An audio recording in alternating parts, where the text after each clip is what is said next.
let's start with a finance council update. And for that, I am going to turn it over to Bob Offenegger. Good afternoon, everyone. I first wanted to just ask, can everyone see me on the screen? Yes. Yes, only your speaker. Yes. Okay, great. Well, good afternoon. I've been on the Finance Council with Father Lee, Frank Falco, Bob Cochia, and Paul Carano. What we do is we oversee the financial operations of the parish. And the update that you have here, I just want to quickly go through. So bullet number one, the parish is presently losing significant money.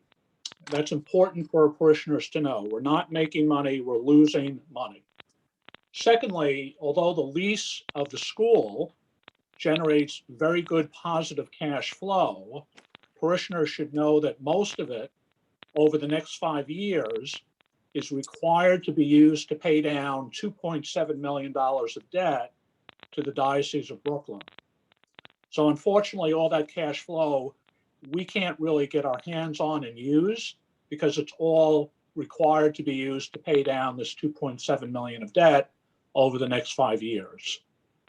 Now that debt originally represents a loan from the diocese that we took out to make necessary school repairs to enable the parish to lease the school building to the New York City Department of Ed.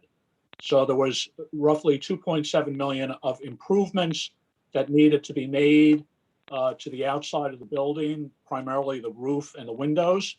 And we needed to borrow that money from the diocese. The cash remaining after monthly debt payments is earmarked to cover projected operating losses for the next 5 years, as well as repairs that we see we need to make. And thank you. The next few bullets, the parish, just based on our numbers, is projected, if we have the current run rate, to lose 150,000 of cash this year in calendar year 2021. That cash loss includes in its computation the rent from the school lease, less the required interest expense and principal debt payments. So that's everything that's going on, both the general operations of the church, collections, expenses of the church, and the school lease and required debt payments, all will result in a cash loss this year of $150,000. The reason for these cash losses, the next bullet starts to talk about that, is that weekly collections are down over 25% from pre-pandemic levels. So that's rather significant. If you cut 25% off your revenue stream, you're going to lose money. The parish is promoting the use of our e-giving program with Give Central. Presently, only 13% of our parishioners are using this program, which is well below our 50% goal. Information on e-giving can be found on our St. Robert's website. Next few bullets. The parish does have, in terms of projects that Teresa had mentioned, has repair projects for rather big ones for the gym roof and windows for the rectory and the convent. That need to be funded, the total cost of these two projects is estimated at $400,000. So it's a fair amount of money. Now the parish is required to replace the gym roof this year, and it's required because the New York City Department of Ed lease requires that we as a landlord provide them with the school and the gym in good repair and condition. We had the roof looked at over the past week and a half, and the assessment was that the gym roof needs to be basically restored by tearing down the existing one and putting up an entire new one. It's a very old roof and needs to be replaced. So because of that lease, as landlord, we don't want to be in non-compliance with that lease and need to replace that gym roof this year. The window project, we're planning to replace the windows of the rectory and the convent. The timing is going to be dependent upon our cash reserve levels as well as financing opportunities. These projects, all of them are necessary to maintain our buildings, all of which are getting older and require more attention. Very similar to everyone's house. As you know, house gets 50 years and older, things need to be updated. So finally, looking forward, we are always, sorry, I think I was muted. In terms of looking forward, the parish is implementing cost containment efforts and is pursuing financing possibilities. One such financing possibility is a loan from the government's Paycheck Protection Program, otherwise known as PPP. You may have heard about it, something the government is sponsoring. Churches are able to borrow from that program if they meet certain conditions. One of which is that the revenues for any particular quarter in 2020 is 25% lower than the revenue in the preceding 2019 quarter. We met that condition and we applied for the loan last Tuesday. We're hoping that that will get approved. The total amount of that loan is approximately $90,000. That certainly will help St. Robert's. Any money we can get is something that'll be useful. We are also looking at ways to increase collections. That's the primary goal here, is to let people know that we really need collections to increase about 30% from their current levels in order for the church to break even. So we're looking forward to more people participating in e-giving, hopefully more people sending in their contributions if they're not using e-giving to the parish. And also our hope is that as this year, as the pandemic hopefully starts to clear up, we're able to do a little bit more fundraiser activities that we've done in the past years. That also helps our revenue line and will help us to remain, in good financial condition. So that's it in a nutshell. Thank you. I'll turn it over. Yes, thank you so much. And I'm sure there's questions about some of what was presented, but we'll hold them till the end when we get to the Q&A session so we can get through all of the information before. So if you have a question, write it down so you don't forget. But in the meantime, I'm going to turn this over to Ed, who is responsible for our annual Catholic Appeal, or ACA. Don't forget you're on mute. Yes, thank you. Trying to get my camera. Okay. I'm also going to be watching if anybody comes on. So I'll go quickly with this. This is another example of things that have to continue to go on in the church, even in the most difficult of situations. As Bob was just explaining, our collections are down more than 25%, not because people don't want to support the church, but because people are out of their routine of putting in their envelopes, let's say, when they go to church, and less people are obviously going to church under the circumstances. But the expenses of the parish continue: heat, staff, electricity, all of the maintenance, all of the kinds of things that we as homeowners and property owners have to contend with. The church, besides being our great spiritual home, also provides facilities for our worship and our community together. Likewise, the diocese has numerous programs that they have to fund each year, and they do that through the annual Catholic appeal.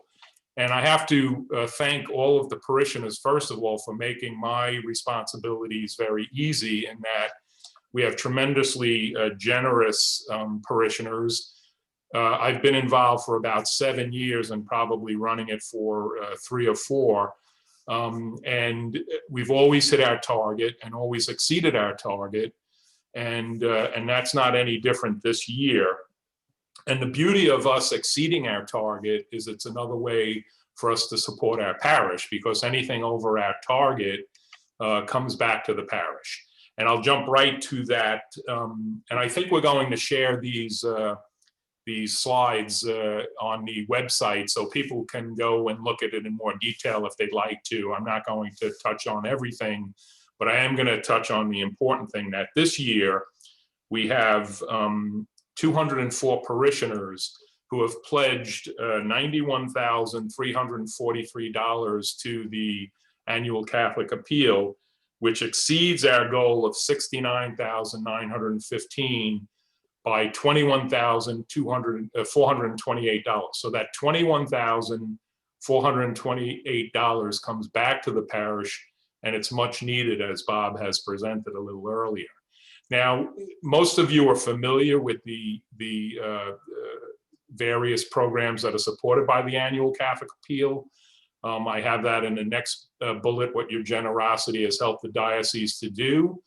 I think this year the diocese has done much greater number of food-related and assisting the indigent through the annual Catholic appeal, and that's a wonderful thing. So I just want to thank parishioners for all that they've done. I think you can probably still give to the 2020, although we'll be starting the 2021 Catholic appeal, I guess, in March or so. But if you'd like to give money this year because you haven't had a chance to, you can certainly call the rectory and they can get an envelope to you, or you can go online and to the annual Catholic appeal for Brooklyn Diocese, and you can make a contribution that way, or through our e-giving site also allows you to provide a donation in that way. So that's really the crux of the matter. We have important programs that the diocese runs. We've supported them every year, and we've exceeded in our support. And I'd like to thank all of the parishioners, and I know Father Lee and the parish staff are very appreciative of your great generosity. Thank you. Thank you, Ed. That's a great update. The next we're going to turn, Allie is going to take over, and she's going to provide us a spirituality and parish life update. Allie? Hi, thank you, Teresa. I'm Allison Muldoon, and I'm here to talk about spirituality and parish life. The mission, as far as spirituality and parish life and those activities, is to help our parishioners grow closer to Jesus and closer to one another. And so I do get involved in a lot of things, work with a lot of people, because it touches on so many areas of the church. Obviously, it was a lot different pre-pandemic. We had hospitality every other week after the 11 o'clock Mass. We had in-person events for Advent and Lent. Then all of a sudden, boom, all of that stopped. We were able to pivot most things to online. We were able to pivot several prayer groups to online, pick up our Lenten program that we had going online. And we've been able to start new initiatives. And I'd like to talk very briefly, hopefully, about 2 of those. First off is our video program. I have got to say, first, I see Father John here. Father John, when we closed the church, he and our religious sisters immediately began the live streaming of masses, and it was a great blessing to all of us.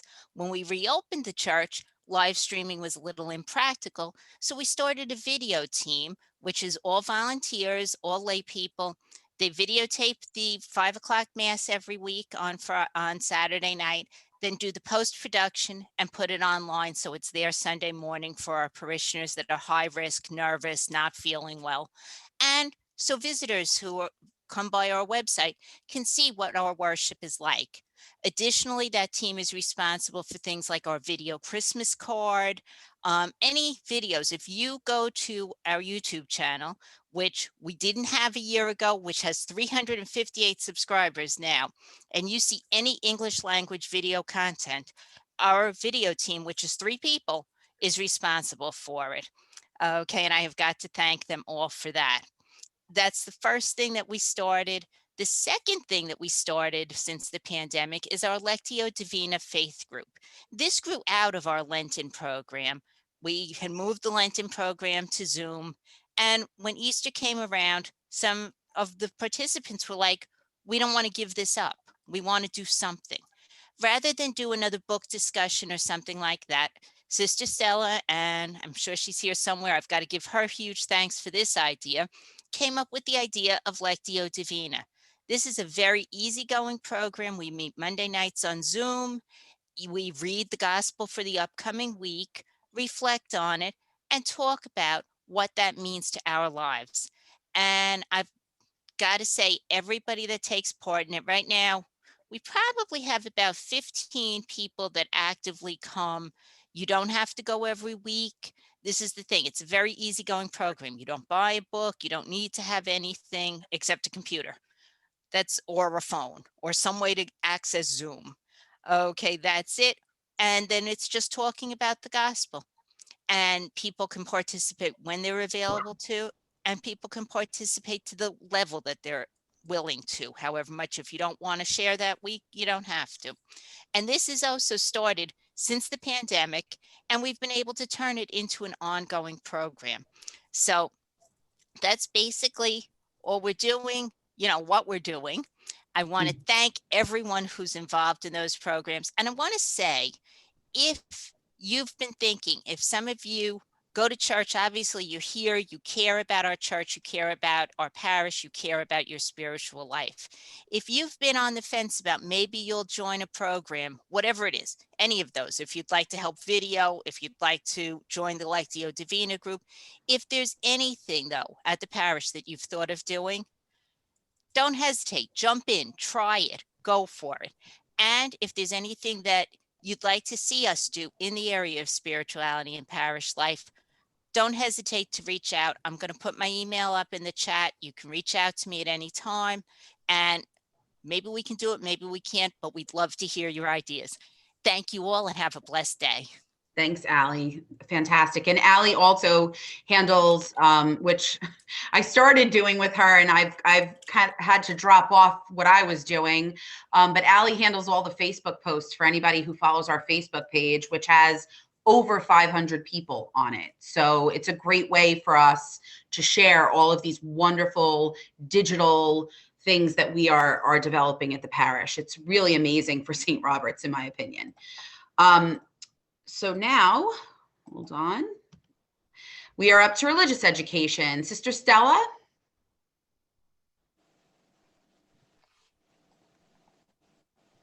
If you're on and you're on mute, you have to unmute. I don't know if she's on. Is she on? Okay, well, Allie, I don't know if you want to, it's not much. I think she just wanted to share with everyone that the parish was quickly able to move to distance learning or virtual learning for the students. I know my 3 children participate. They have a website where they go on, they're able to read their weekly readings, and then they have a meeting every week with their teacher on Zoom. So that has been working, I think, very well. And the Children's Liturgy of the Word, Allie has been handling. Allie, if you want to say a couple words about that. Now, I do a little bit on it. I don't do much on it. I'm actually going to turn that part over to youth because our youth group is heavily involved, as is our youth minister who's about to speak. So wonderful. Okay, thank you. You're welcome. But Sister Stella is doing a great job with the religious education program. So next we will turn to the youth group, and JP is on the line, our ITN youth group. Jack of all trades. It's all yours. Well, good afternoon, everybody, and God bless, and thank you so much for giving me an opportunity here. As far as the Children's Liturgy of the Word, it was an idea that was born out by Sister Stella while we were still attending Mass. That, you know, for the younger children, for them to be able to hear a homily and a message in a way that was definitely more digestible for them. And they were doing that monthly. When we had to pivot to the online resources, and actually it was a little bit before that, Sister and Allie had come up with a fantastic idea. What if we did it in a video? And lo and behold, it was born. It was a simple idea that, in all honesty, gets a fair number of views every week on our YouTube channel. The kids seem to enjoy it. We were blessed in the fact that a couple of members of our youth group decided to step up, and I can tie this directly in with our youth group. In 2019, I was approached by Sister Stella and Father Gabriel to see what we could do about forming a youth group. We put together a core group of members as well as a core group of leaders, one of our other leaders is on with us today too, Angela Polini. And we started putting together a youth group. JP, can you see the youth group slide? No, I cannot. All I see is the religious ed. So all right, let me just stop sharing and share again, because I see that slide, but if you're not seeing it, then maybe there's something wrong. Give me 1 second and I'll get you back there. Hold on. Share. Okay, now? Thank you. Okay. So what youth group has begun as, and what we have continued to develop with that, is to give the high school students in our parish an opportunity to stay involved in our parish. When we were a K through 8 school, it was easy because we had those kids, they could stay around. Our parents do a fantastic job of having their children involved in the parish, at least while they're still in religious ed. We wanted to give them an opportunity to remain with our parish in their high school years, and hopefully going forward from there into a young adult leadership as well. Their roles have been limited somewhat in the fact of the way that Mass is going on, but in our youth group, we have several of our kids are youth lectors. They are doing a fair amount of the lifting work for the Children's Liturgy of the Word, and we meet every Friday evening for about an hour to an hour and a half to discuss various topics of the day, the Gospels, whatever comes up. We try to make sure that they're involved, and it has been a true blessing of mine to be able to lead that, and I really appreciate the time today. Thank you. Thank you, JP. We appreciate you as well. The next, now, do you see the Knights of Columbus slide? I don't know why my slides aren't. Yes. Yeah. Okay, great. So Frank, the stage is yours. All right. Thank you, Teresa. Speaking on behalf of the Knights of Columbus, there's a few members on the call, so I'm honored to represent the group and my brothers. The Knights of Columbus is a men's Catholic fraternal service organization that was founded in 1882. The St. Robert Bellarmine Council was founded 36 years ago, and I'm honored to say that I am one of the founding members. Most of you know that we're very organized and very active in the parish, and although some of our activities had to change because of the COVID vaccine, we still remain active in the community and the parish. So we've listed some of the things that we're currently working on now. Probably the most important, in my opinion, is the food pantry. Anyone who's able to go to church on Saturday evening or Sunday, you see the food bins at the back of the church. That food goes to local parishes and food kitchens in the community. There's not a lot of people in St. Robert's Parish that need it, but the surrounding area, very needy. So the food has been going to the presentation of the Blessed Virgin Mary in Jamaica and Our Lady of Lourdes in Queens Village. We've been averaging about 250 pounds of food donated every week. And we also have some very generous parishioners that have been giving us checks. And what we do with those checks is we buy additional food in bulk, and we bring that to the food kitchen. So a big thank you to the parishioners for your generosity. The second item is something that we feel good about doing. It's COVID relief kind of activity, and it's really for the appreciation and support to our healthcare providers. Last year, when the COVID vaccine took place, the COVID virus, we decided that we were going to make a donation to 2 hospitals in the community. One was Flushing Hospital. The other one was Presbyterian of Queens. So we did 2 drive-bys, and we brought complete breakfast to them: bagels, cream cheese, butter, juice, coffee, etc. And they were extremely appreciative.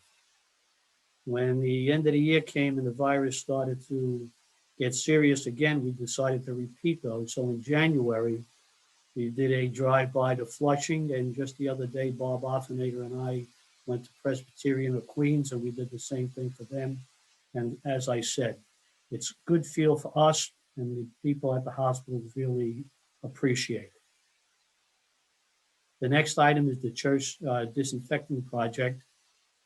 So little history there. We were using an outside company, and it was costing us about $1,800 a month to do it.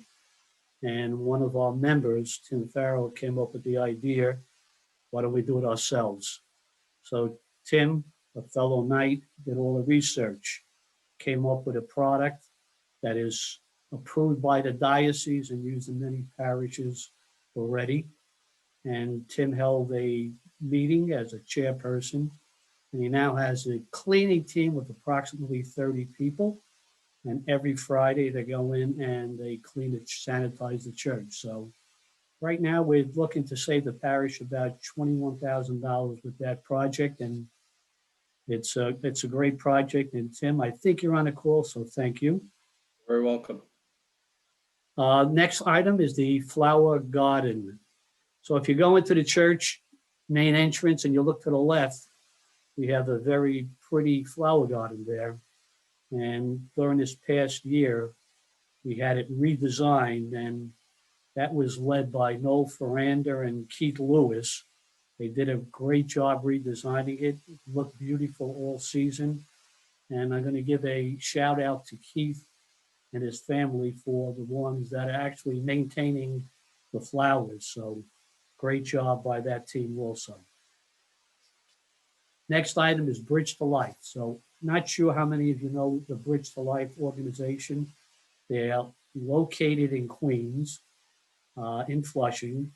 It's a woman support group whose mission is to provide counseling to empower pregnant women to choose life. So typically, they have a lot of fundraisers, but because of the COVID virus, they haven't been able to have any fundraisers, so their financial needs are significant. So in December, the Knights donated $500 to them. We have also brought them baby food, formula, and if I remember, 30 coats for the children of the parents. So it's an organization that's in need, and we're very happy to help them. Last year was the first year we haven't been able to do the baby bottle drive. You probably remember in the past, in the back of the church, we had those little baby bottles, and the parishioners were very generous and filled them up with cash. But once again, because of the COVID virus, we haven't been able to do that. So hopefully next year or this year, we'll be able to do that fundraiser again and support Bridge for Life. The last activity on the list is Christmas activities.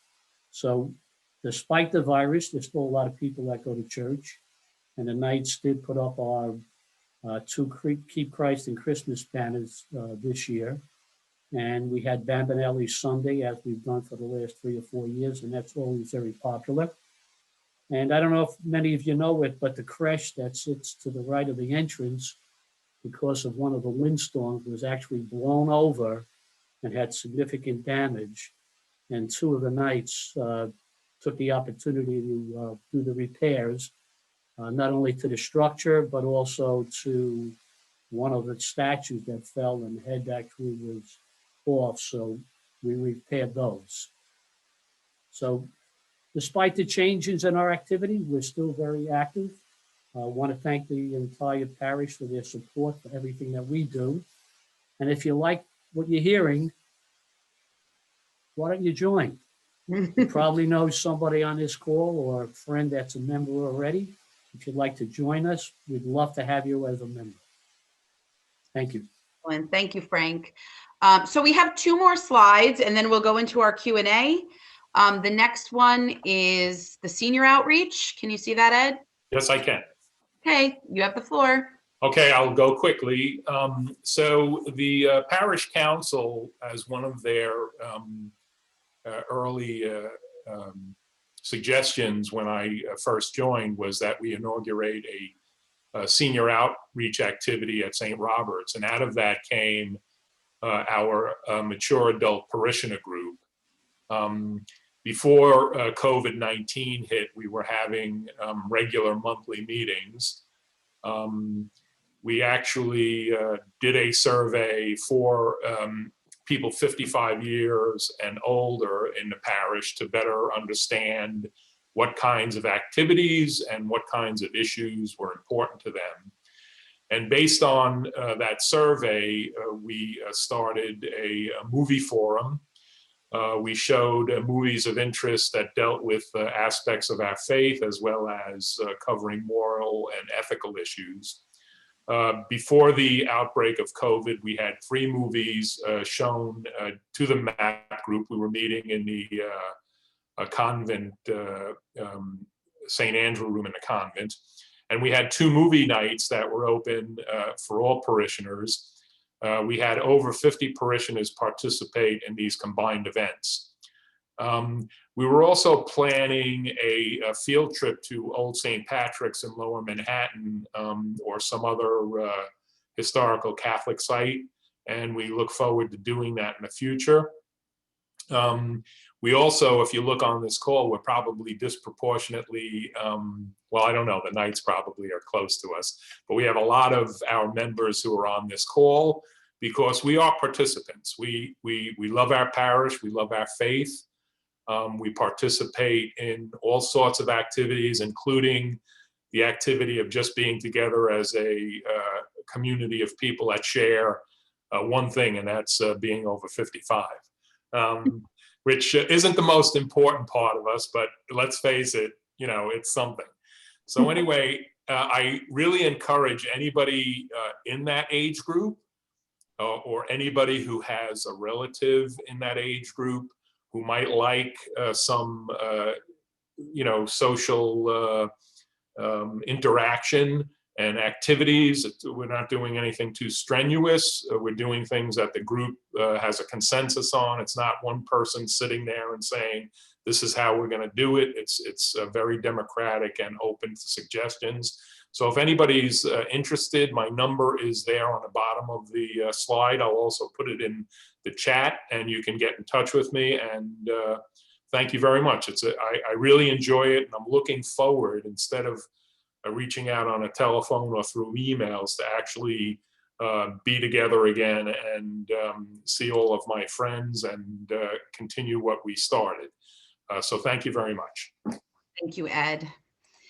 Okay, last slide of the presentation is just a quick overview of what we call, I'm a communications professional, so we call this a pulse survey, which we did in, I guess, October, November of last year. It was sent out from the communications email, and it was just a quick survey asking a couple questions just to get some feedback from parishioners, because it's the best way for us to know if we're going down the right path. So 36 parishioners responded. Most of those were active participants from the church. We received 2 new church members by doing this survey, which was really nice. 26 of the people who responded attend church regularly, and 21 of them watch Mass virtually either often or sometimes. So we knew that what we were doing with the virtual masses was, we wanted to stick with it. People were using it. So the learnings from it were that most people like the bulletin for their information, but what we agree as a parish council and as a communications person, and Allie and I have talked about this a lot, is that our bulletin needs some updating. So it is on our agenda to update it. The wonderful thing about the bulletin is that it is posted on our website. So if you're not getting it at church, or you're not seeing a bulletin, you can go on the website and see everything that's in the bulletin every week. Most of our parishioners are giving via envelope. Online giving training was done in December. I know you guys might be a little sick of hearing about the Give Central program, but it is a crucial program at our church. As you heard from Bob's presentation, getting our parishioners into e-giving it's very important for us. And we would love to be able to say that we're at 50% of our church doing e-giving. If you did not see the training, it is, I have a link for it, I believe was sent from the communications website. And if we need to schedule another one of those, we'd be happy to do it, because we really want people to get comfortable with the program and start to use it more. The feedback also showed that parishioners are happy at St. Robert's. They like the communications, and that they find our lay people and our clergy to be welcoming, and they have a good spiritual life. So it was a very, very good response, I think, for a survey. It's about 10%, which is normal. But we'll want to follow up again in June, just so that this is our baseline, and we'd like to see how we're doing again. So in June, we'll probably do another pulse survey. With that, we're going to open it up for question and answer. And as I said before, we will do our best to answer any questions that you have. And we're all still on the line. So anything that you heard today that you would like to ask a question about, please unmute yourself. Or if you feel more comfortable, just type it into the chat and we can answer it that way. So I will open the lines for anyone who has a question.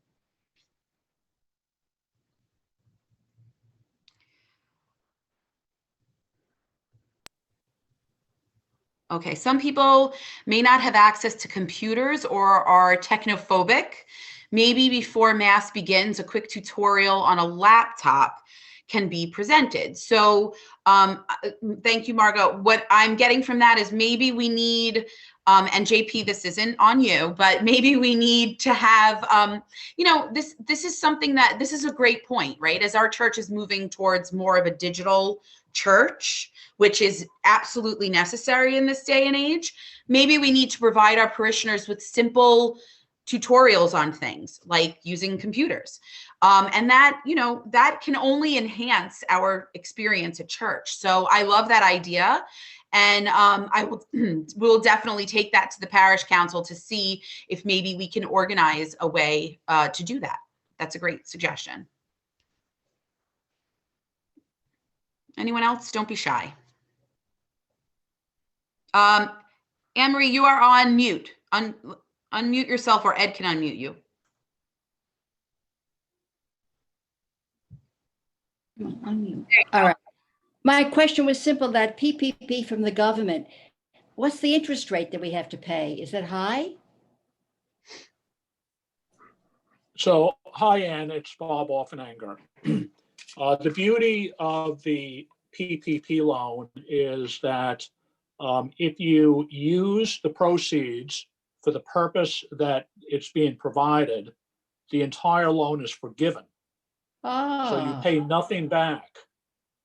that's a very important thing. Very good. Right. I wanted to mention that. We did also participate last year in the first round of the PPP loan program. We are, in fact, in the process of filling out the paperwork to get that entirely forgiven. That was about the same amount, $88,000. So that was a very big win for St. Robert's. To answer your question, if we did not use the loan for purposes that it was intended for, which is payroll, utilities, et cetera, the loan would carry an interest rate of 1%. But the real key is to use it for the purposes that it is intended for. You fill out the paperwork. Once that's accepted, there is no interest rate, there's no principal repayment, it's all forgiven. Very good. Thank you. You're welcome. Great question. Anyone else have a question?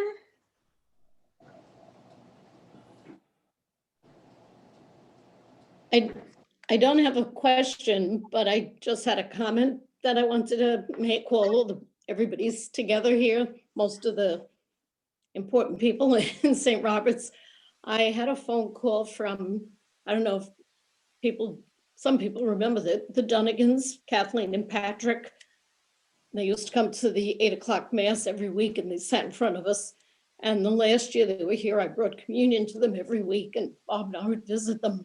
Last year they moved to Albany to a assisted living by their daughter when Patrick passed away. But I just got a call from Kathleen's daughter that she's very ill with COVID.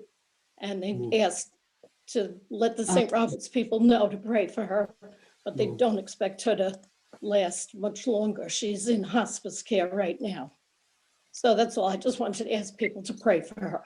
Thank you for sharing that. This is a great place to share that. So thank you, and we will keep her in our prayers. Thanks. And everyone has COVID. It's just been awful. I see another in the chat. I noticed that some people are still not wearing masks. The last 2 times I attended mass, I noticed some people sitting at the choir loft, which I know was open for parishioners, not wearing masks. Also, I noticed that we're not contact tracing. I think this is something we should do. There have been cases of COVID at my job and I had to quarantine. So yeah, we have received a couple of messages about people not wearing masks in church. And that really is the ushers should be letting people know that they need to be wearing masks. There is an announcement that is made, which we instituted because of that you should be wearing masks. If you're not hearing the announcements, just let us know so we could put a reminder in. But for contact tracing is required when you are within 6 feet of someone for more than 15 minutes. And at church, that should not be the case. The only time you would even be close to people is when you're either entering or exiting, or when you're online, which you're supposed to also maintain a 6-foot distance.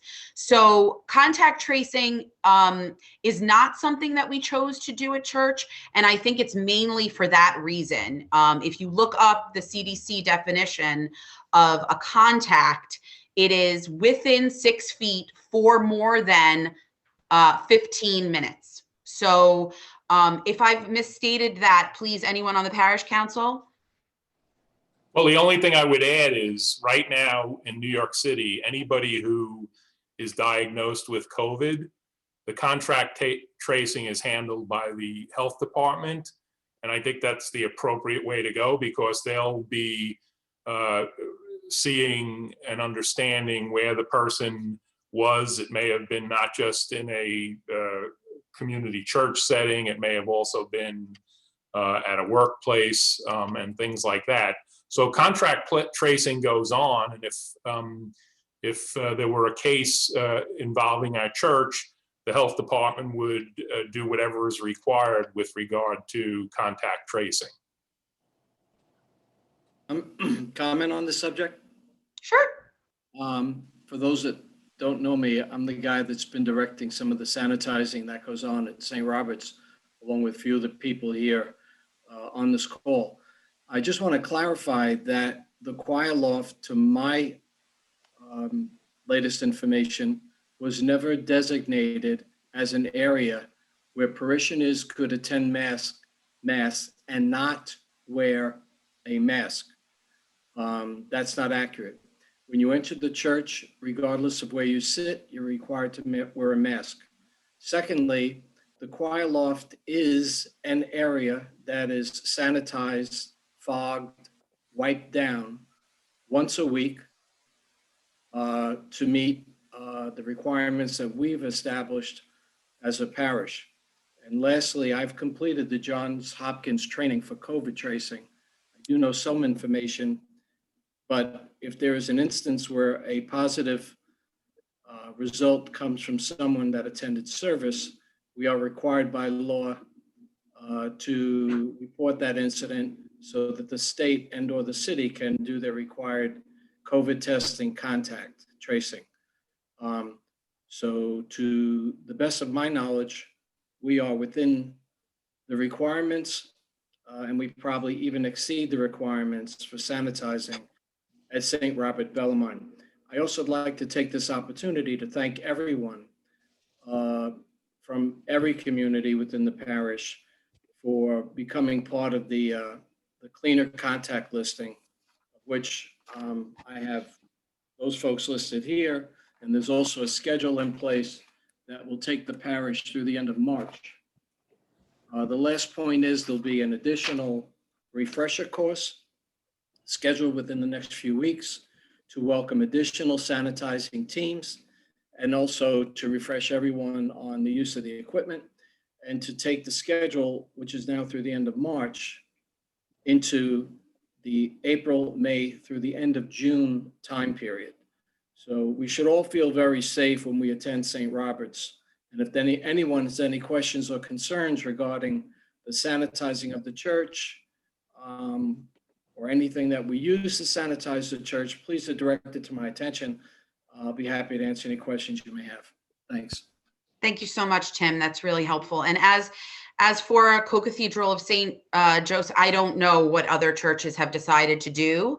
There are some guidelines that are provided by the diocese, but as long as you're following the main guidelines, the churches are establishing their own rules and how they handle things. And this is what the parish council, along with Tim and the fathers, have decided is best for St. Robert's.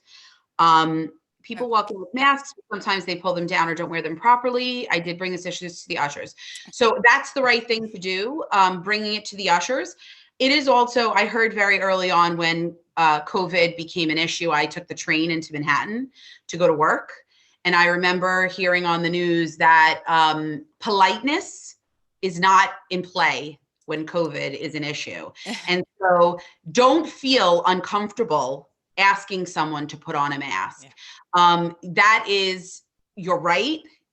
They are supposed to wear them in church. And if they are not wearing them in church, I think the right thing is to go to the usher. But if you're not getting the answer that you need, please politely ask someone to put a mask back on, or move and ask the usher to help you find another seat so you could be away from them. We want everyone to feel comfortable in church. Okay, any other questions, concerns, comments? We're about 4 minutes before the hour. Good job. I told you, Frank. Okay. So with that, we are going to close with a prayer. But before we close with a prayer, I did just want to let everyone know there's a couple phone numbers that you'll see in the chat. Jot them down. Feel free to contact people if you have questions about anything. You can contact me via the communications email site. If you're not getting emails from the church through the communications at St. Robert's site, please make sure you contact the rectory and provide them with an updated, accurate email. Okay. Or if you have friends from the church that are not receiving emails, please let them know that they are being sent out and that we need their address to do that. So we would love to hear some feedback on this community meeting, whether or not you think this is helpful. If you enjoyed learning about this, potentially we can do these quarterly or bi-yearly. If it's something that you think is helpful for you to know about what goes on at the church, which we think is important for everyone to know what's going on with the church. If you are not e-giving, but you're very interested in getting into e-giving and Give Central, it is easy.